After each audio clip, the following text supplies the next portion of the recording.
कुसई बिन किलाब। मक्का में न जाने कितनी कौमें आईं और मिट गईं, यहाँ तक कि बागडोर कुसई के हाथ में आई। ये किलाब के बेटे थे और इस्माइली ख़ानदान से इनका ताल्लुक़ था।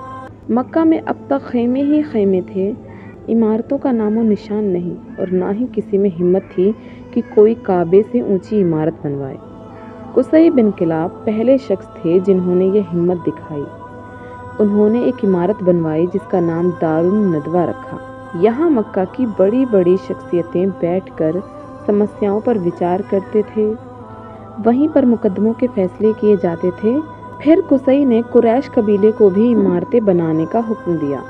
कुसई ने अपने ज़माने में कई बड़े बड़े काम किए जो लंबे समय तक यादगार रहे। मशअरे हराम उन्हीं का तामीर किया हुआ है जहाँ हज के दिनों में शमा जलती थी। उन्होंने ही तकरीर करके कुरैश को बताया कि भाइयों, काबा की ज़ियारत के लिए हाजी न जाने कहाँ कहाँ से आते हैं, सैकड़ों हज़ारों मील की दूरी तय करके आते हैं। उनकी मेहमान नवाजी और उनकी खिदमत करना हमारी जिम्मेदारी है। फिर इस सिलसिले में उन्होंने 2 विभाग बनाए, पहला है सिकाया और दूसरा रिफादा।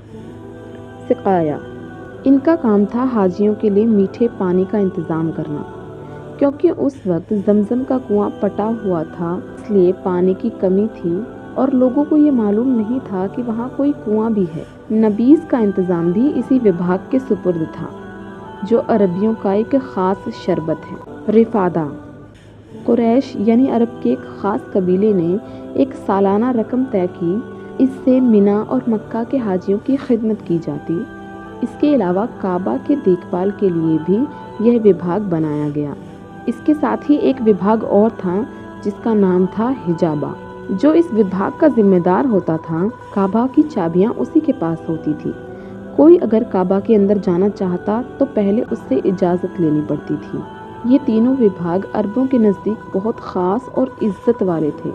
जिसके सुपुर्द ये विभाग होते वो अपने आप को किसी बादशाह से कम नहीं समझता। इन सभी पर कुसई का हक था। फिर जब कुसई बूढ़े हो गए तो सारी जिम्मेदारी का बोझ उठाना मुश्किल हो गया, इसलिए उन्होंने ये तीनों विभाग अब्दुद्दार के सुपुर्द कर दिए, जो कुसई के सबसे बड़े बेटे थे। बाद में यह विभाग अब्दुद्दार से उनके बेटों के हिस्से में आए।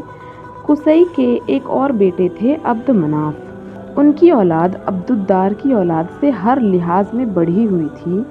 उन्होंने चचेरे भाइयों से इन विभागों को छीनने का फैसला किया, लेकिन फिर सुलह हो गई और ये विभाग दोनों में बांट दिए गए।